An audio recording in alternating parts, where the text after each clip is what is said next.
Hello friends, कैसे हैं आप स्वस्थ होंगे, मस्त होंगे और अपनी पढ़ाई भी अच्छे से कर रहे होंगे। तो फ्रेंड्स, हम जनरल साइंस का एक टॉपिक पढ़ रहे थे, आनुवांशिकता एवं जैव विकास, जो कि आरपीएससी फर्स्ट ग्रेड की जनरल साइंस में फर्स्ट पेपर में दिया हुआ है। इसके अलावा अगर आप रीट की, लेवल स्टैंड की या किसी भी एग्ज़ाम की तैयारी कर रहे हो तो आप उसके लिए भी इस टॉपिक को देख सकती है। यह है क्लास 10th का टॉपिक, आनुवांशिकता एवं जैव विकास। ठीक है, तो हम पूरा एनसीईआरटी को कवर कर रहे हैं, एनसीईआरटी से ही पढ़ा रहे हैं, तो आपके सारे क्वेश्चंस हैं वो इसमें कवर हो जाएंगे। तो इसके अलावा मैं आपको बता दूं कि इससे पहले भी मैंने इसके जो टॉपिक्स हैं उन पर वीडियो बना दी है। जनरल साइंस के जो भी टॉपिक हैं, इसमें केमिस्ट्री हमारी पूरी हो चुकी है, बायोलॉजी के भी लगभग आधे से ज़्यादा टॉपिक हो चुके हैं, तो आप उन वीडियो को भी मेरी देख सकते हैं। तो बिना देरी किए चलो आज शुरू करते हैं हमारा अगला टॉपिक, जैव विकास। तो एवोल्यूशन क्या होता है? अनुवंश, जैसे हमें पता है कि विकास मतलब जैसे जैसे पीढ़ियों में जो चेंजेज होते हैं हम उसे विकास कहते हैं। यानी एक पीढ़ी से दूसरी पीढ़ी में जो चेंजेज होते हैं उसे ही हम विकास कहते हैं। यानी एक पीढ़ी है, एक पीढ़ी में जो चेंजेज हुए उस पीढ़ी से फिर दूसरी पीढ़ी में हम आए, तो हमारी जो संतति होती है उस पीढ़ी में फिर जो नए थोड़े बहुत भी जो परिवर्तन आते हैं, तो धीरे धीरे हर पीढ़ी में जो परिवर्तन आते हैं उसे ही हम जैव विकास कहते हैं। तो इसके लिए कई सिद्धांत दिए हुए हैं, जैव विकास के सिद्धांत, उनके बारे में हम बात करने वाले हैं। साथ में कुछ ऐसी थ्योरीज भी दी हुई हैं जिससे हमें पुराने वैज्ञानिक ने दी थी, जिससे हमें पता लगता है कि उत्तरोत्तर पीढ़ियों में हमें जो परिवर्तन होते हैं उसी को हम जैव विकास कहते हैं। तो किसी समष्टि में कुछ जीन की आवृत्ति पीढ़ियों में बदल जाती है और यही जैव विकास की परिकल्पना होती है। यानी जैव विकास क्या है, एवोल्यूशन क्या है, कि जैसे जैसे पॉपुलेशन होती है, समष्टि किसी को बोलते हैं, पॉपुलेशन होती है, उसमें जो कुछ जीन है उनकी आवृत्ति में परिवर्तन होते हैं। जैसे हम थे, हमारे माता पिता है, उससे हमारे में कुछ जीनों में परिवर्तन होते हैं। कितने? केवल 0.01% जीन में हमारे परिवर्तन होते हैं। आगे जो हमारी संतानें होती हैं उनमें फिर कोई परिवर्तन आते हैं। तो इस तरह से हर एक पीढ़ी में कुछ परिवर्तन आते हैं, जैसे, और उस तरह से एक नई पीढ़ी का विकास होता है। तो जैसे आप देखें, हमारे पूर्वजों के रूप में हम देखते हैं, बंदरों को देखते हैं, तो बंदरों से फिर मानुष बने, फिर आदि मानव बने, उन आदि मानव से फिर हम मानव हुए, और मानव में भी अब हमारे जो बच्चे हैं और भी तेज संतति के रूप में विकसित होते जा रहे हैं। तो धीरे धीरे जो पीढ़ियों में उत्तरोत्तर परिवर्तन होते हैं और इससे उनकी जो जीन की संरचना में परिवर्तन होते हैं उसे ही हम जैव विकास कहते हैं। ये परिवर्तन कैसे आते हैं? वंशागत लक्षण की पीढ़ियों की आवृत्ति में परिवर्तन आते हैं। यानी जो वंशागत लक्षण आ रहे हैं उससे उनकी जीन आवृत्ति में जो परिवर्तन होते हैं वही जैव विकास का कारण है, जो कि क्योंकि जीन ही लक्षणों का नियंत्रण करता है, इसलिए जीन में जो छोटे छोटे परिवर्तन धीरे धीरे देखे जाते हैं उसे हम जैव विकास कहते हैं। इसमें भी उन्होंने बताया था कि कुछ वैज्ञानिकों ने बताया कि प्रकृति उपयुक्तता को चुनती है। यानी जो सबसे श्रेष्ठ होता है प्रकृति उसे चुनती जाती है और उसी के उन्हीं विशिष्टताओं पर आधारित होती है जो कि वंशानुगत होती है। और उपयुक्तता कैसे बनती है? जो श्रेष्ठ गुण होते हैं वो आगे पीढ़ियों में ट्रांसफर होते जाते हैं और जो कमजोर गुण होते हैं जिनका कोई उपयोग नहीं होता है वो गुण नष्ट हो जाते हैं। यही जैव विकास का आधार है। अतः चयनित होने तथा विकास हेतु एक निश्चित आनुवंशिक आधार होता है और यही एक जैव विकास की परिकल्पना भी इसको हम बोलते हैं। तो इसके आधार पर कई सिद्धांत वैज्ञानिकों ने दिए थे, कुछ परिकल्पनाएं दी हैं जिनके बारे में हम पढ़ने वाले हैं। तो इससे पहले सबसे पहले हम पढ़ लेते हैं कि जो जीवन की उत्पत्ति है, यानी जैव विकास के लिए हम पढ़ रहे हैं तो हमें पता होना चाहिए कि जो जीवन की उत्पत्ति है वो कब हुई थी और इसके लिए कौन कौन से सिद्धांत माने जाते हैं कि जीवों की उत्पत्ति कैसे हुई। फ्रेंड्स, मैं आपको बता दूं, मेरा क्लास 10th की जो एनसीईआरटी का चैप्टर है आनुवंशिकता जैव विकास से ही मैं आपको पढ़ा रही हूँ। इसके अलावा मैंने कुछ इसमें इंपॉर्टेंट पॉइंट्स हैं उनको भी इसमें डाला है, तो जो इम्पोर्टेंट पॉइंट हैं वही इसमें हम पढ़ने वाले हैं। तो इन नोट्स को आप बहुत अच्छे से पढ़ लेना। आपके जो भी क्वेश्चन, एक या दो क्वेश्चन जो जैव विकास वाले से पार्ट से अगर आते हैं तो आपके क्लियर हो जाएंगे। जीवन की उत्पत्ति को ब्रह्मांड के इतिहास में एक अनूठी घटना माना गया है। यानी जीवन की जो उत्पत्ति हुई है ब्रह्मांड में वो कैसे हुई है? क्योंकि सबसे ज़्यादा माना जाता है कि ब्रह्मांड विशाल है। पृथ्वी भी अपने आप में ब्रह्मांड की एक कणी का मात्रा है, यानी जो ब्रह्मांड इतना बड़ा है उसमें एक छोटा सा बिंदु हम पृथ्वी को मान सकते हैं, जिस पर हम जीवन की उत्पत्ति देखी गई है। इसके अलावा किसी भी ग्रह पर जीवन की उत्पत्ति नहीं मानी जाती है। तो ब्रह्मांड अत्यंत ही प्राचीन, लगभग 20,000 करोड़ वर्ष पुराना, यानी 200 बिलियन वर्ष पुराना माना जाता है ब्रह्मांड को। तो ब्रह्मांड किससे बना है? आकाश गंगाओं के एक विशाल समूह द्वारा बना होता है, और पृथ्वी केवल एक बिंदु या कणिका मात्र इसका है। यानी जो पूरा ब्रह्मांड है ये लगभग हमारी आकाश गंगाओं से बना हुआ है, जिसमें पृथ्वी हमारी केवल एक बिंदु मात्र है। इसके लिए कि पृथ्वी पर जो जीवन की उत्पत्ति हुई है किस तरह से हुई है, अलग अलग वैज्ञानिकों ने अलग अलग सिद्धांत दिए थे, जिनमें से सबसे पहला सिद्धांत दिया है बिग बैंग सिद्धांत। बिग बैंग सिद्धांत माना जाता है, यानी ऊबड़ खाबड़ के आधार पर पृथ्वी की उत्पत्ति हुई है, यानी एक विस्फोट के कारण उत्पत्ति हुई है, जिसे बिग बैंग सिद्धांत कहते हैं। ब्रह्मांड की उत्पत्ति के बारे में हम बिग बैंग नामक महाविस्फोटक सिद्धांत की बात करते हैं, जो हमें कुछ बताने का प्रयास करता है। उन्होंने बताया कि जो ब्रह्मांड का विस्तार हुआ और उसके कारण धीरे धीरे तापमान में कमी हुई। सबसे पहले क्या, जो ब्रह्मांड थी क्या था, एक आग का गोला था। उससे धीरे धीरे ब्रह्मांड ठंडा हुआ, उससे तापमान में कमी आई। इसके कारण फिर हाइड्रोजन और हीलियम गैसें बनी। ये ध्यान रखना कि सबसे पहले कौन सी गैसें बनी, हाइड्रोजन और हीलियम गैसें बनी। ये गैसें फिर गुरुत्वाकर्षण के कारण संघनीभूत हुई यानी ठंडी होती चली गई। गुरुत्वाकर्षण आकर्षण किस में पाया जाता है? हमारे पृथ्वी में पाया जाता है। तो पृथ्वी पर इन गैसों में कुछ ठंडापन हुआ, और जो आकाश गंगाओं का गठन, और इसके कारण आकाश गंगा बनी थी। मिल्की वे सबसे बड़ी आकाश गंगा मानी जाती है। मिल्की वे नामक आकाश गंगा के सौर मंडल में पृथ्वी की रचना लगभग 4.5 यानी 4.5 बिलियन वर्ष पूर्व माना जाता है। यानी पृथ्वी की उत्पत्ति कितने वर्ष पूर्व मानी जाती है? लगभग 450 करोड़ वर्ष पूर्व या 4.5 बिलियन वर्ष पूर्व मानी जाती है। इंपॉर्टेंट लाइन है, आपसे पूछ सकते हैं, क्योंकि एनसीईआरटी में डेटा दिया हुआ है, इसलिए आपको याद रखना है। तो ब्रह्मांड की उत्पत्ति के बारे में उन्होंने बताया कि जो ब्रह्मांड से ही पृथ्वी की उत्पत्ति हुई है। इसके बाद इसके अलावा बताया गया है कि जो प्रारंभिक अवस्था में जो पृथ्वी थी उस पर वायुमंडल नहीं था। यानी क्या था? पृथ्वी पर कुछ नहीं था, एक आग का गोला था, इस पर वायुमंडल नहीं था। सबसे पहले हाइड्रोजन और हीलियम गैसें बनी, और गुरुत्वाकर्षण के कारण ये गैसें धीरे धीरे ठंडी होती चली गई। फिर आगे जो प्रक्रम बना, प्रोसेस हुई, इसमें कुछ गैसों का निर्माण हुआ, जिसमें फिर आगे जल, वाष्प, मीथेन, कार्बन डाइऑक्साइड तथा अमोनिया बने। यानी हाइड्रोजन और हीलियम जो गैसें बनी थी उनसे फिर जलवाष्प बना, मीथेन बना, कार्बन डाइऑक्साइड और अमोनिया आदि बने, जिन्होंने धरातल को ढकने का काम किया। ठीक है। सूर्य से आने वाली जो परावैंगनिक किरणें थी उनके कारण पानी को हाइड्रोजन और ऑक्सीजन में विखंडित कर दिया। यानी सूर्य से प्रकार किरणें आई, जो जल पृथ्वी पर बना था, उस जल में से फिर दो गैसों का निर्माण हुआ, हाइड्रोजन का और ऑक्सीजन का, क्योंकि जल है वो हाइड्रोजन ऑक्सीजन से बनता है। और इसी के साथ ऑक्सीजन मुक्त हुई, और ऑक्सीजन के मुक्त होने के कारण वायुमंडल में ऑक्सीजन का निर्माण हुआ। तो इसके बाद हल्की हाइड्रोजन मुक्त हो गई, हाइड्रोजन के बाद ऑक्सीजन मुक्त हुई। फिर ये जो ऑक्सीजन बनी थी इसने अमोनिया में मीथेन के साथ मिलकर पानी, कार्बन डाइऑक्साइड और अन्य गैसों की रचना की। यानी वापस से फिर नया पानी, कार्बन डाइऑक्साइड और अन्य गैसों की निर्माण हुई, और फिर जो ऑक्सीजन है उसी के द्वारा ओजोन परत का निर्माण हुआ। जो पृथ्वी के ऊपर ओजोन परत पाई जाती है उसका निर्माण हुआ। इस तरह से जो सूर्य की परावैंगनिक किरणें हैं उससे हमारी पृथ्वी की रक्षा हुई। जैसे सूर्य है, सूर्य से जो परावैंगनिक किरणें हैं उनसे हमारी ओजोन परत रक्षा करती है। कौन सी? O3 लेयर है, वो रक्षा करती है हमारी पृथ्वी की। और इस तरह से धीरे धीरे पृथ्वी पर विभिन्न जो कार्बनिक और कार्बनिक अणुओं की रचना हुई। और जब ये और ठंडा हुआ तो जलवाष्प बरसात के रूप में बरसा और गहरे स्थान बन गए, जिससे महासागरों की रचना। यानी इसके बाद गिर गए। इसके अलावा महासागरों की रचना हुई। इससे माना जाता है कि पृथ्वी की उत्पत्ति के लगभग 50 करोड़ वर्ष बाद, यानी पृथ्वी की उत्पत्ति कब मानी जाती है? 450 करोड़ वर्ष पूर्व। तो इसके लगभग 50 वर्ष बाद, यानी 400 करोड़ वर्ष पहले जीवन प्रकट हुआ होगा, क्योंकि पृथ्वी थी, ठीक है, पृथ्वी एक आग का गोला थी, धीरे धीरे गैसें संघनित हुई, इसके बाद जल, वाष्प, मीथेन, कार्बन डाइऑक्साइड, ऑक्सीजन का निर्माण हुआ। इनके निर्माण के साथ ही जो गैसें और ठंडी हुई तो जलवाष्प बरसात के रूप में बरसने लगा, जिससे महासागरों का निर्माण हुआ।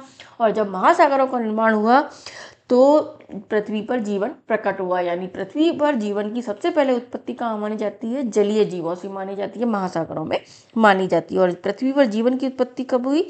लगभग 400 करोड़ वर्ष पहले या 400 बिलियन वर्ष पूर्व मानी जाती है। तो ये एक सिद्धांत था जिसमें उन्होंने बताया था कि इस तरह से ब्रह्मांड के द्वारा पृथ्वी का निर्माण हुआ और पृथ्वी पर जीवन की उत्पत्ति हुई।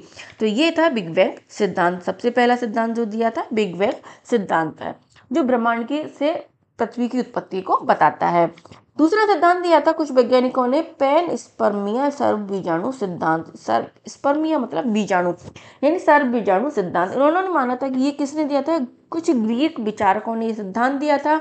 उन्होंने बताया कि जो जीवन है उसकी स्पोर नामक इकाई विभिन्न या अनेक ग्रहों में स्थानांतरित हुई, जिसमें पृथ्वी भी एक थी। यानी जीवन जाता मतलब सबसे पहले एक बीजाणु का निर्माण हुआ और ये अन्य ग्रहों में भी गया, पृथ्वी पर भी गया, लेकिन पृथ्वी पर अनुकूलित परिस्थितियां होने के कारण पृथ्वी पर जीवन की उत्पत्ति हुई। तो ये सिद्धांत यही बताता है, इतना ही आपको याद रखना है, पैनस्पर्मिया सर्वबीजाणु सिद्धांत। ठीक है। तीसरा सिद्धांत है स्वतः जनन या स्पॉन्टेनियस जनरेशन सिद्धांत। यह सिद्धांत बताता है कि जो जीवन है उसका क्षयमान और सड़ती सामग्री जैसे कि भूसे, कीचड़ आदि से प्रकट हुआ। उन्होंने बताया कि जीवन कैसे बना, जैसे भूसा, कीचड़ चारों तरफ जो बना था उससे ही अपने आप यानी स्वतः ही जीवन की उत्पत्ति हुई, जीवों की उत्पत्ति हुई। ठीक है। अगला सिद्धांत है जीवित उत्पत्ति का सिद्धांत। ये इंपॉर्टेंट सिद्धांत है, इसको थोड़ा ध्यान रख लेना। जीवोत्पत्ति का सिद्धांत। यह सिद्धांत लुईस पास्चर नामक वैज्ञानिक ने दिया था। उन्होंने प्रयोगों द्वारा बताया था कि जीवन पहले से विद्यमान जीवन से ही निकल कर आता है। उन्होंने बताया था कि जो जीवन है उसकी उत्पत्ति पहले जो जीव होते हैं, छोटे जीव हैं, उनसे बड़े जीवों का निर्माण होता है। तो उन्होंने बताया कि पहले से जीवाणु रहित किए गए फ्लास्क में मृत यीस्ट से जीव नहीं पैदा होते हैं, जबकि दूसरे खुले फ्लास्क में मृत यीस्ट की रखने से भी जीव बन जाते हैं। यानी उन्होंने एक प्रयोग किया था, इसमें दो फ्लास्क उन्होंने लिए थे। एक फ्लास्क को उन्होंने सीधा रखा था, एक फ्लास्क को थोड़ा टेढ़ा रखा था, जिसमें इसमें मृत यीस्ट रखी थी लेकिन इसको बंद कर दिया था। दूसरे में भी मृत यीस्ट रखी थी लेकिन इसको उन्होंने खुला रखा था। तो हवा के द्वारा जो जीवाणु है इसके अंदर प्रवेश कर गए और इससे नए जीवों की उत्पत्ति हुई। तो उन्होंने बताया था कि जो पुराने जीव हैं उन्हीं से नए जीवों की उत्पत्ति होती है, जिसे जीवोत्पत्ति का सिद्धांत कहते हैं। और इसी सिद्धांत के साथ इन्होंने जो स्वतः जनन का सिद्धांत दिया था पहले वैज्ञानिकों ने, उस सिद्धांत को इन्होंने खारिज कर दिया। तो ये आप ध्यान रखना कि जो स्वतः जनन का जो सिद्धांत है उसको किस सिद्धांत के द्वारा खारिज किया गया? जीवोत्पत्ति के सिद्धांत के द्वारा खारिज किया गया, और जो किसने दिया था? लुईस पास्चर ने दिया था। अगला सिद्धांत है फिर इसके बाद रासायनिक विकास का सिद्धांत, जो आज भी मान्य है और ये सबसे इम्पोर्टेंट सिद्धांत है। इसको तो आपको लर्न करना ही है अच्छे से।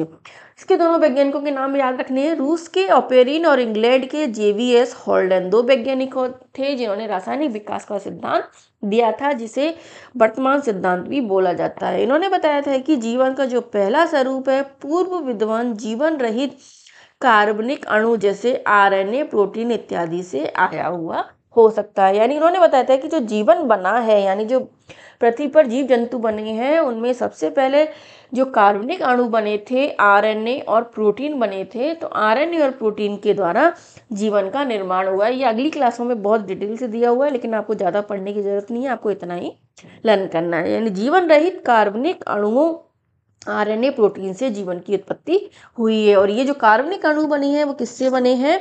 अकार्बनिक संगठन से बने हैं। यानी इनसे पहले अकार्बनिक जो अणु है उनका निर्माण हुआ, जो विविध कार्बनिक अणुओं के द्वारा गठन हो चुके हैं। तो अकार्बनिक अणुओं से कार्बनिक अणु बने और इन कार्बनिक अणुओं के द्वारा जीवन की उत्पत्ति हुई है, ये सिद्धांत में बताया गया है। यानी जीवों की सर्वप्रथम उत्पत्ति उन सरल अकार्बनिक अणुओं से हुई होगी जो पृथ्वी की उत्पत्ति के समय बने थे। यानी सरल अकार्बनिक अणु बने सबसे पहले पृथ्वी की उत्पत्ति के समय। जो बिग बैंग थ्योरी में हमने देखा था कि सबसे पहले गैसें बनी, इन गैस से महासागर बने, उनमें जो अकार्बनिक अणु उत्पत्ति हुई उन अकार्बनिक अणुओं से, जैसे कार्बन, हाइड्रोजन, ऑक्सीजन, नाइट्रोजन से कार्बनिक अणुओं का निर्माण हुआ, जिनमें आरएनए प्रोटीन मुख्य रूप से बने थे। इन आरएनए प्रोटीन से फिर जीवन बना था, क्योंकि हमारे जो जीव है उसमें पहली आनुवंशिक इकाई आरएनए को ही माना जाता है, यानी इनसे फिर जीवों की उत्पत्ति हुई है, जीवों का निर्माण हुआ है। उन्होंने बताया था कि पृथ्वी पर उस समय का वातावरण पृथ्वी के वर्तमान जो वातावरण है उससे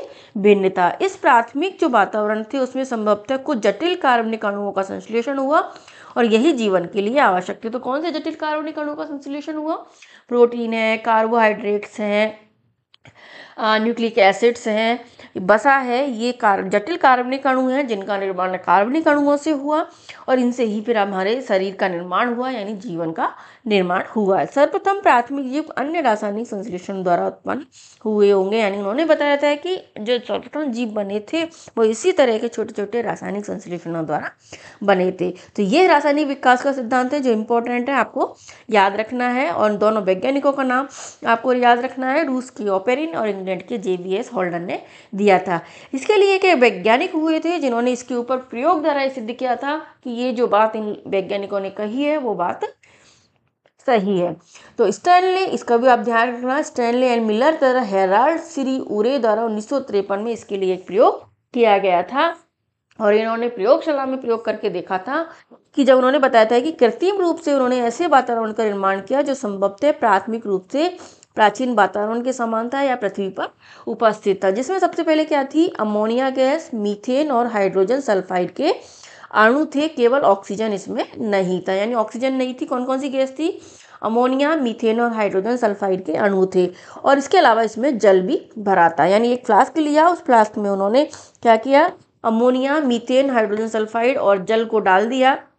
फिर इसको, जो पृथ्वी का टेम्परेचर उस टाइम था 800 डिग्री सेल्सियस, उसी टेम्परेचर को उन्होंने रखा था 800 डिग्री सेल्सियस से कुछ ताप पर इसको रखा। फिर इस गैस के मिश्रण में जब चिंगारियाँ उत्पन्न की गई, जैसे किसी आकाश में बिजली डालते हैं, जैसे आकाश की बिजली कड़कती है, वैसे इसमें चिंगारियाँ उत्पन्न की गई। तो उन्होंने देखा था कि लगभग एक सप्ताह बाद 15% जो कार्बन थी उससे मीथेन, कार्बन कहाँ से मिली थी हमें? मीथेन से, जो सरल कार्बनिक यौगिकों में परिवर्तित हो गए और इनसे अमीनो अम्लों का संश्लेषण हुआ। यानी सबसे पहले जो कार्बनिक अणु बने वो कौन से बने थे? एमिनो अम्ल बने थे, ये भी ध्यान रखना। सरल कार्बनिक यौगिक कौन से बने थे? सबसे पहले एमिनो अम्ल बने थे और इन एमिनो अम्लों के द्वारा फिर प्रोटीन के अणुओं का निर्माण हुआ था। तो इस तरह से ये प्रयोग भी इन्होंने इस तरह सिद्ध कर दिया कि रासायनिक विकास का जो सिद्धांत है वो सर्वथा सत्य है।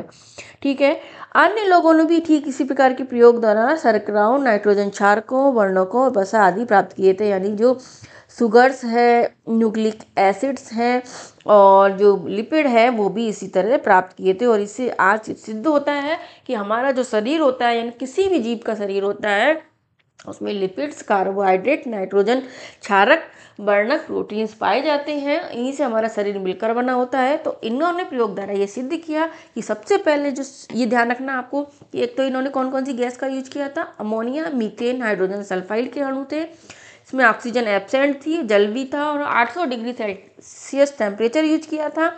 और जो सबसे पहले बनने वाले कार्बनिक अणु थे कौन से थे? एमिनो अम्ल थे, एमिनो एसिड थे, जो जिनसे प्रोटीन का निर्माण हुआ था।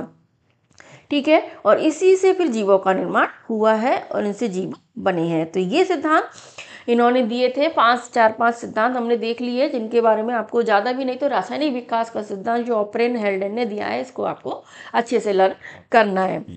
जीवन का प्रथम एकोष्कीय रूप, अब उन्होंने आइडिया लगाया कि जो जीवन का प्रथम एकोष्कीय रूप है लगभग 300 करोड़ वर्ष पूर्व पैदा हुआ होगा। यानी एकोष्कीय रूप कौन सा होता है?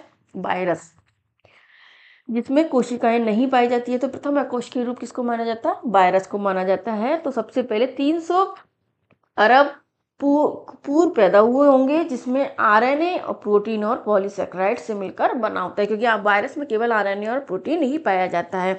इसके बाद जो सर्वप्रथम कोशिकीय रूप आया वो जीवाणुओं का आया, जिसमें एक कोशिकीय जीव, ये प्रोकैरियोट्स होते हैं, जिसमें हम प्रोटीन, आरएनए, डीएनए भी इसमें पाया जाता है। यानी कोशिकीय जो प्रकार है वो लगभग 200 करोड़ वर्ष पूर्व का प्रकट हुआ होगा, जो कि एक कोशिकीय होते हैं। यानी सबसे पहले एक कोशिकीय रूप, फिर उससे कोशिकीय रूप आए थे। और सभी कैसे प्रकट हुए? जो मैंने शुरू में बताया कि ये जलीय वातावरण में बने होंगे, क्योंकि महासागरों की रचना हुई तो इसके कारण ये जलीय वातावरण में ही रहे होंगे या जलीय वातावरण बने होंगे। तो ये सिद्धांत थे जिनके आधार पर वैज्ञानिकों ने दिया। हालांकि इसमें से क्वेश्चंस कम पूछने की संभावना है, लेकिन आपको फिर भी रासायनिक विकास का सिद्धांत अच्छे से पढ़ना है। और कुछ फैक्ट्स जो मैंने बताया कि पृथ्वी की उत्पत्ति कब हुई, पृथ्वी के बाद जीवन की उत्पत्ति कब मानी जाती है, कोशिकीय रूप की उत्पत्ति, कोशिकीय रूप की उत्पत्ति, ये कुछ पॉइंट्स तो आपको अच्छे से इसमें पढ़नी ही है। अब है आपकी इंपॉर्टेंट चीज है इसमें जीवन के जैव विकास के सिद्धांत। कुछ वैज्ञानिक हुए थे जिन्होंने जैव विकास के सिद्धांत दिए थे कि जीवन का जो विकास है वो किस तरह से हुआ है। इन्होंने अपने अपने तर्क लगाए थे। लेकिन जैव विकास के सिद्धांत पढ़ने से पहले हमें थोड़ा सा दो लक्षणों के बारे में पढ़ना होगा। जैसे आनुवंशिक लक्षण होते हैं और एक दूसरे होते हैं उपार्जित लक्षण। दोनों में क्या डिफरेंस है?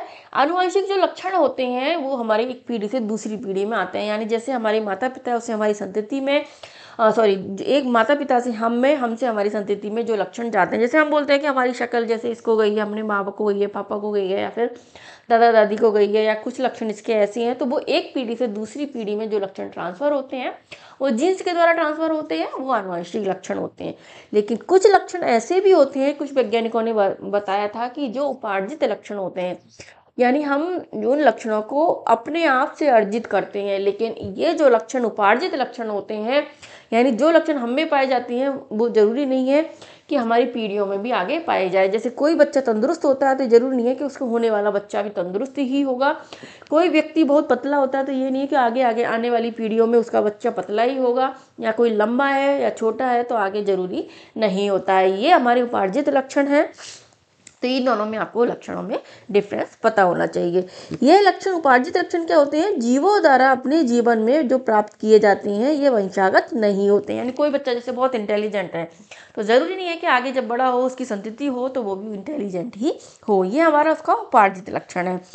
तो ये लक्षण अपने जीवन में प्राप्त किए जाते हैं और ये वंशागत नहीं होते हैं। इन लक्षणों से जनन कोशिकाओं के डीएनए संगठन पर कोई प्रभाव नहीं पड़ता है। यानी किसी की मेमोरी तेज हो जाती है तो ये नहीं कि इसके डीएनए संगठन में भी वो मेमोरी के जीन चले जाएंगे और अगला बच्चा भी तेज प्राप्त होगा, ऐसा कुछ नहीं होता है। वो लक्षण उसी पीढ़ी में ही रहते हैं। तो जो उपार्जित लक्षण है वो क्या होते हैं? हमारे कायिक ऊतकों में होने वाले परिवर्तन। ध्यान रखना, कायिक ऊतकों में हमारे परिवर्तन होते हैं, हमारे जनन कोशिकाओं में परिवर्तन नहीं होता है। ये लक्षण हमारे जैव विकास में सहायक नहीं होते हैं। अर्जित या अनुभव लक्षण जैव प्रक्रम द्वारा अगली पीढ़ी को वंशानुगत नहीं होते हैं, ये ध्यान रखना। आनुवंशिक लक्षण है दूसरे, ये लक्षण जीवों से एक पीढ़ी से दूसरी पीढ़ी में स्थानांतरित होते हैं। तो ये लक्षण वो हैं जो जनन कोशिकाओं के डीएनए संगठन में परिवर्तन होता है और लैंगिक जनन करने वाले जीवों में वंशानुगत होते हैं। यानी एक पीढ़ी से दूसरी पीढ़ी में लक्षण वंशानुगत होते हैं, जैव विकास में सहायक होते हैं। और ये लक्षण जैव प्रक्रम द्वारा अगली पीढ़ी को वंशानुगत होते हैं। यानी एक पीढ़ी से दूसरी पीढ़ी में अगली पीढ़ी को वंशानुगत होते हैं, लक्षण ट्रांसफर होते हैं। तो हम पढ़ते हैं जैव विकास के सिद्धांत। जो कुछ प्रकृति वैज्ञानिक हैं, कुछ वैज्ञानिक ऐसे थे जो जैव विकास के बारे में जिन्होंने अध्ययन किया था, जिनमें सबसे पहले नाम आता है लेमार्क, जिन्होंने लेमार्कवाद दिया, या फिर उनके जो लक्षण सिद्धांत है उसका नाम है उपार्जित लक्षणों की वंशागति का सिद्धांत। उन्होंने सबसे पहले दिया था। इसको अंगों के उपयोग व अनुपयोग का सिद्धांत भी कहते हैं, आपको ध्यान रखना। इन्होंने लेमार्कवाद, जो सबसे पहले एक फ्रांसीसी वैज्ञानिक थे जिन्होंने उपार्जित लक्षणों की वंशागति का सिद्धांत या अंगों के उपयोग व अनुपयोग का सिद्धांत दिया था। इन्होंने बताया था कि जीव रूपों का जो विकास है वो अंगों के उपयोग व अनुपयोग के कारण हुआ है। यानी जो जीवों के अंग होते हैं वो उपयोग और अनुपयोग के कारण बढ़ते जाते हैं या खत्म हो जाते हैं। जैसे कुछ जीवों में अगर कोई किसी भी अंग का उपयोग नहीं होता है, वो धीरे धीरे अगली पीढ़ी में लुप्त हो जाता है। और या फिर जिस अंग का वो अधिक उपयोग करते हैं तो वो अगली पीढ़ियों में वही अंग बढ़ता हुआ चला जाता है। ये उपार्जित लक्षण एक पीढ़ी से दूसरी पीढ़ी में स्थानांतरित होते हैं और इस पर वातावरण का भी प्रभाव पड़ता है। यानी जैसे वातावरण में वो रहता है, जैसे कोई व्यक्ति है, जैसे आप ठंड में रहता है तो उसकी त्वचा धीरे धीरे उस ठंडे वातावरण के प्रति अनुकूल हो जाती है और फिर उसके बाद ठंड का उसका कोई प्रभाव नहीं पड़ता है। तो ये उन्होंने बताया था कि यानी उपार्जित लक्षणों की वंशागति का आपको ध्यान रखना है। या अंगों के अनुपयोग उपयोग का सिद्धांत के नाम से पूछ ले, या फिर वातावरण का प्रभाव के सिद्धांत पर पड़ता है पूछ ले, तो आपको नाम देना है लेमार्क का। इसे लेमार्कवाद भी कहते हैं। ये जो उन्होंने सिद्धांत दिया था उसके कुछ उदाहरण दिए थे जिसके आधार पर उन्होंने बताया था, जिसमें दो इंपॉर्टेंट उदाहरण है। एक तो है जिराफ का उदाहरण, ये सबसे इंपॉर्टेंट उदाहरण है जिसमें ऊंचे पेड़ों के फुनगियों की पत्तियों को चरने के लिए अपने गर्दन की लंबाई बढ़ाकर उन्होंने अनुकूलन किया। यानी जो जिराफ होती है उसकी गर्दन लंबी होती है, तो उन्होंने बताया कि जो प्रारंभ में जिराफ थे वो लंबे नहीं थे, यानी जैसे छोटे जिराफ थे, फिर धीरे धीरे ऊंची पत्तियों को खाने के कारण, यानी पेड़ की पत्तियां ऊंची थी तो उन्होंने अपनी गर्दन को थोड़ा ऊंचा किया और इस तरह से जिराफ की जो गर्दन है बहुत लंबी हो गई। इस लंबी गर्दन की प्राप्ति की विशिष्टता उत्तरवर्ती संततियों को प्रदान की और वर्षों बाद जिराफ ने धीरे धीरे इतनी लंबी गर्दन को प्राप्त कर लिया। ये उनका उदाहरण था। यानी जो अंगों का उपयोग हुआ, उन्होंने बार बार गर्दन का अधिक उपयोग किया लंबी चीज़ों ऊपर पेड़ों को चरने के लिए, तो वो लक्षण उनकी वंशागति में स्थानांतरित हो गया। दूसरा एग्जाम्पल दिया उन्होंने सांप के पैरों का विलुप्त होना। यानी उन्होंने बताया था कि जो सांप थे उसके पहले पैर होते थे, लेकिन धीरे धीरे उनको जैसे बिल में जाने के लिए या फिर कहीं पर भी रेंगने के लिए ये उनको परेशान करते थे, इसके लिए इन अंगों को इन्होंने उपयोग बंद कर दिया और धीरे धीरे सांप के पैर विलुप्त हो गए। तो आपको दो एग्जाम्पल इसके बहुत अच्छे से याद रखने हैं, लमार्कवाद के पूछ सकते हैं, और इसमें भी सबसे इंपॉर्टेंट है जिराफ का एग्जाम्पल है जो इसमें पूछने की संभावना रहती है। तो लेकिन ये जो सिद्धांत उन्होंने दिया था, इसके बाद कई वैज्ञानिक आए, इन्होंने इसके लमार्कवाद की आलोचना की थी। उन्होंने बताया कि अर्जित या जो अनुभव लक्षण है जैव प्रक्रम द्वारा अगली पीढ़ी को वंशानुगत नहीं होते हैं। यानी जो उपार्जित लक्षण है वो एक पीढ़ी में ही बने रहते हैं, दूसरी पीढ़ी में वंशानुगत नहीं होते हैं। इसके लिए एक बीजमैन नामक वैज्ञानिक हुए थे, उन्होंने बताया था कि यदि हम पूंछ वाले चूहों का संवर्धन करें तो अगली पीढ़ी की संतति के भी पूंछ ही होगी। यानी पूंछ वाले चूहों से नई पीढ़ी में भी पूंछ वाले चूहे ही बनते हैं। यदि इन चूहों की पूंछ को कई पीढ़ियों तक हम काटते रहे तो भी इन चूहों से बिना पूंछ वाली संतति प्राप्त नहीं होती है, जबकि हमें बिना पूंछ वाली संतति प्राप्त होनी चाहिए, लेकिन हमें बिना पूंछ वाली संतति प्राप्त नहीं होती है। तो इन्होंने 20 पीढ़ियों तक चूहों की पूंछ काटी, लेकिन 21वीं पीढ़ी में भी पूंछ वाले चूहे ही प्राप्त होते हैं। इसके साथ इन्होंने ये जो लमार्कवाद का सिद्धांत है उसको खारिज कर दिया कि एक जो उपार्जित लक्षण है वो एक पीढ़ी से दूसरी पीढ़ी में वंशानुगत नहीं होते हैं। लेकिन अलावा कुछ वैज्ञानिकों ने ये भी बताया था कि जैसे पहलवान है उसका अगली पीढ़ी में बच्चा पहलवान ही होना चाहिए था। इसमें ये आपको ये इंपॉर्टेंट बीजमैन वाला भी ध्यान रखना है, चूहों वाला, और इसकी आलोचना लमार्कवाद की उन्होंने की थी। अब है इसका अगला सिद्धांत दिया था डार्विन ने। डार्विन एक इम्पॉर्टेंट वैज्ञानिक हैं जो ने जैव विकास के रूप में जैव विकासवाद का सिद्धांत दिया था और जैव विकासवादी इनको माना जाता है। ये वाला सिद्धांत आपको इम्पोर्टेंट भी है और आपको अच्छे से लर्न भी करना है, पूरा सिद्धांत आपको पढ़ना है। इसमें जो इम्पोर्टेंट लाइन है उनको मैंने हाईलाइट भी किया है और आपको पूरा बता भी रही हूँ। प्राकृतिक वर्ण द्वारा जैव विकास का सिद्धांत, इनके सिद्धांत का नाम क्या है? प्राकृतिक वर्ण द्वारा जैव विकास का सिद्धांत, यानी नेचुरल सिलेक्शन। इनके सिद्धांत का नाम है नेचुरल सिलेक्शन, इंग्लिश में इसको बोलते हैं। आपसे हिंदी में ही पूछा जाएगा वैसे, लेकिन इंग्लिश में इसको नेचुरल सिलेक्शन बोलते हैं या डार्विनवाद भी इसको कहते हैं। चार्ल्स रॉबर्ट डार्विन का पूरा नाम था चार्ल्स रॉबर्ट डार्विन, जिन्होंने ये सिद्धांत दिया था। 1809 में इनका जन्म हुआ, 1882 तक इन्होंने कि इनकी मृत्यु हुई थी, तब तक इन्होंने कार्य किया था। चार्ल्स डार्विन, जब थोड़ा सा चार्ल्स डार्विन के बारे में भी आपको पता होना चाहिए क्योंकि इसके जहाज के बारे में, इनकी यात्रा के बारे में भी और इनकी बुक्स के बारे में भी पूछ लिया जाता है। चार्ल्स डार्विन जब 22 वर्ष के थे तो उन्होंने साहसिक HMS बीगल नामक विश्व समुद्री जहाज की यात्रा की। मैंने ये हाईलाइट कर दिया।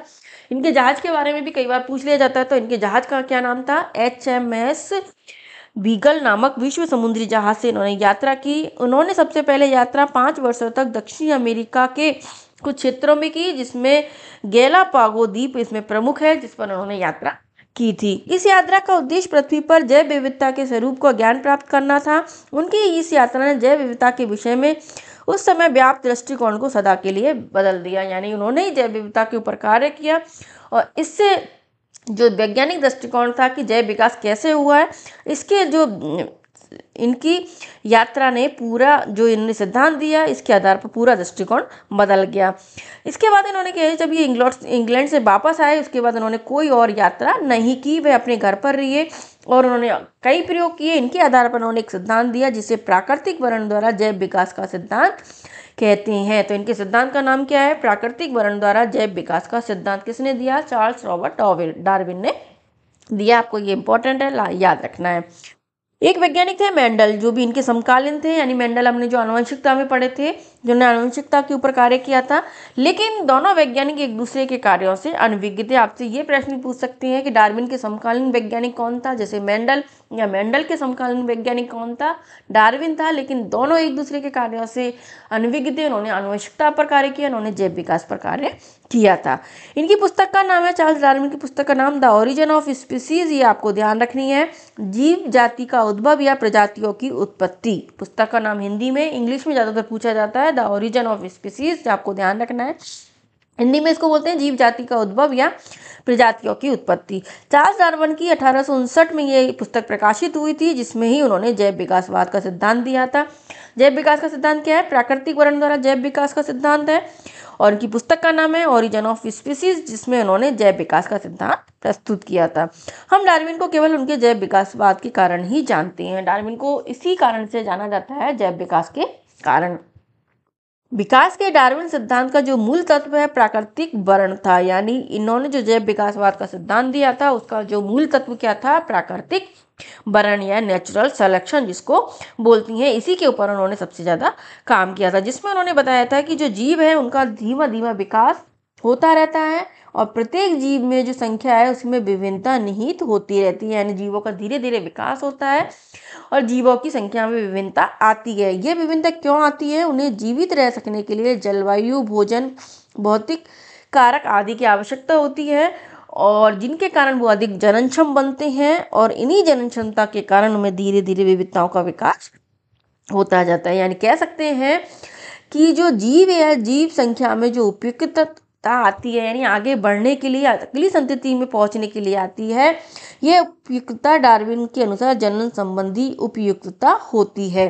जो वातावरण में अधिक उपयुक्त होते हैं उनकी अधिक संतानें होती हैं, उनका आगे वर्ण करती जाती है, यानी प्रकृति को उसका सलेक्शन करती जाती है, और इसे ही उन्होंने प्राकृतिक वर्ण का नाम दिया है, जिसे विकास के प्रतिमान के रूप में उन्होंने लागू किया था। यानी प्रकृति है वो जो उपयुक्त होते हैं उसी का चुनाव करती है, और उपयुक्तता है, और उपयुक्तता के कारण जनन संबंधी क्षमताएं उनमें वृद्धि होती है। जनन संबंधी क्षमताएं वृद्धि होगी तो वो अधिक वातावरण में उपयुक्त हो जाते हैं, और आगे उनके जो जाति है उनका विकास होता है, और इसी तरह से नई जातियों की उत्पत्ति होती है। और इस तरह से प्राकृतिक वर्ण का चुनाव बताया। इनके जो सिद्धांत उन्होंने दिया था इसके ऊपर उन्होंने कुछ निष्कर्ष भी निकाले। उन्होंने बताया था कि प्रकृति उपयुक्तता को ही चुनती है, और यह उपयुक्तता उन विशेषताओं पर आधारित होती है जो कि वंशानुगत होती है, यानी जो पीढ़ी दर पीढ़ी जो स्ट्रांग होते हैं वही आगे बढ़ते चले जाते हैं। जैसे शेर है, वो अधिक दौड़ने में, काटने में अधिक सक्षम हो चुका। क्यों हो गया? क्योंकि उनमें ऐसे ही जीन वंशानुगत होते हैं। बिल्ली है, बिल्ली अधिक दौड़ने में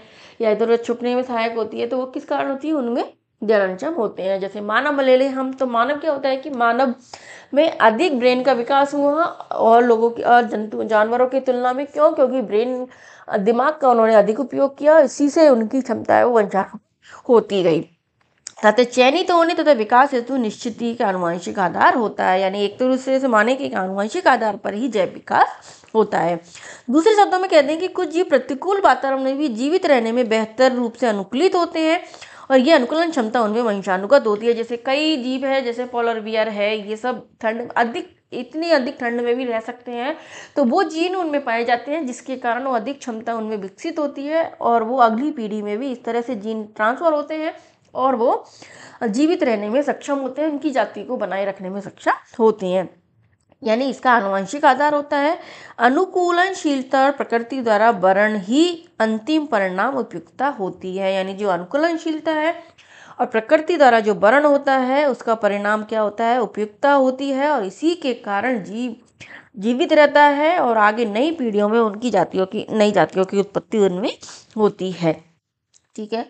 इसके अलावा इन्होंने दो संकल्पनाएं दी थी। इन्होंने बताया था कि शार्वनी अवरोहण यानी डिसेंट ब्रांचिंग और प्राकृतिक वर्ण विकास के डार्विनवाद की दो मुख्य संकल्पनाएं थी। इन्होंने बताया था कि जो शार्वनी अवरोहण, आपको बस ये ध्यान रखना है, यानी डिसेंट ब्रांचिंग और प्राकृतिक वर्ण विकास के डार्विनवाद की मुख्य संकल्पनाएं हैं। दोनों आपको मैं समझा देती हूँ, बस आपको केवल दो नाम याद रखने हैं।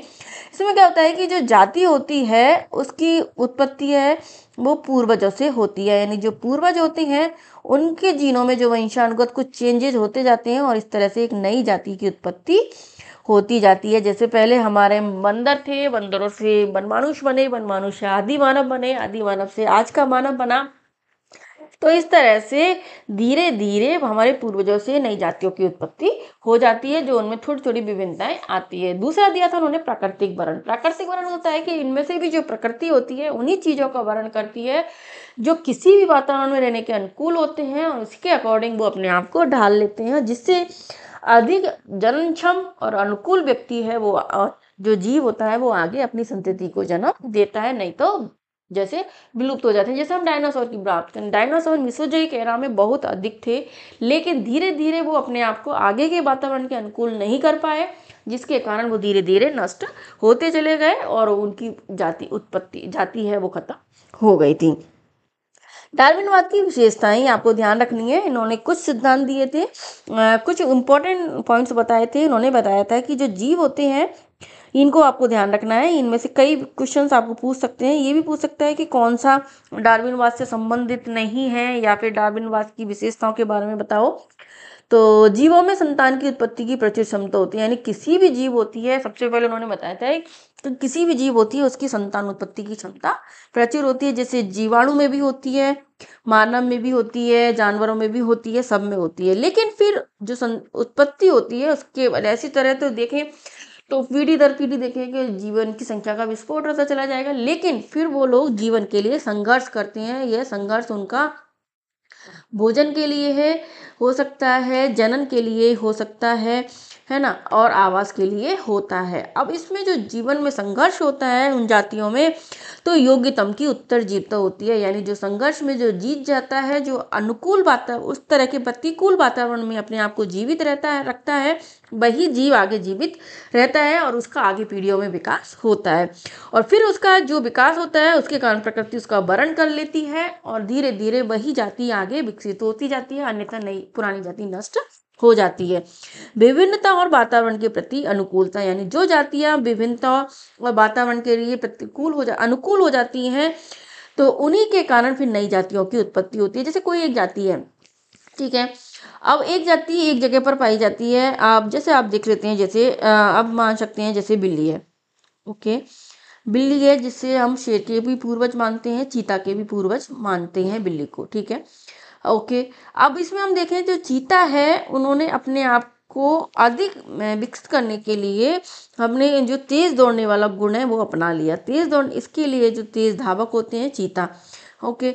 लेकिन जो शेर होता है उन्होंने अपने आप को बलवान बनाया, और इसके कारण जो शेर होते हैं उनसे जो सभी प्राणी हैं या भी सभी जानवर डरने लगे। तो इस तरह से अलग अलग ये तेज दौड़ने वाले वो बलवान बन चुके थे, लेकिन एक ही बिल्ली के पूर्वज थे, लेकिन दोनों की अलग अलग प्रजातियां फिर नई नई जातियां बनती चली गई। इस तरह से हम मानव में भी देख सकते हैं। जैसे कुछ जानवर भौगोलिक पृथक्करण कुछ व्यक्ति होते हैं जैसे आदिवासियों के रूप में होते हैं, जो केवल आज भी जंगलों में रहते हैं, लेकिन हम मानव हैं जिन्होंने अपने आप को डेवलप कर लिया और हम अलग अलग आविष्कारों के द्वारा और अधिक विकसित होते जा रहे हैं। तो यानी नई जातियों की जो उत्पत्ति इसी कारण से होती है, भौगोलिक पृथक्करण भी इसका कारण होता है। तो नई जातियों की उत्पत्ति के बारे में, इसके लिए कौन कौन से कारक जिम्मेदार होते हैं, साथ में जो जैव विकास के प्रमाण हैं, इससे पता चलता है कि जैव विकास इस तरह से हुआ होगा, उन सब के बारे में हम कल जो टॉपिक है इसके बारे में पढ़ेंगे, और इसके साथ ही जैव विकास वाला हमारा टॉपिक खत्म हो जाएगा। तो आज हमने जो पढ़ा उसमें आपको ध्यान रखना है, मैंने आपको कुछ बता दिया। एक तो रासायनिक विकास का सिद्धांत याद रखना है, साथ में डार्विन को अच्छे से पढ़ना है, लैमार्कवाद के भी सिद्धांत के बारे में आपको थोड़ा सा लर्न करना है, याद रखना है कि ये तो एक इम्पॉर्टेंट पॉइंट है जो आपको याद करने ही है। तो अगर आपको मेरी वीडियो अच्छी लगी है तो प्लीज़ वीडियो को लाइक कर दो, चैनल को सब्सक्राइब कर दो और भी लोगों को शेयर करो ताकि उन्हें भी इसका फ़ायदा मिल सके। तो फिर मिलते हैं नई वीडियो में। Thank you.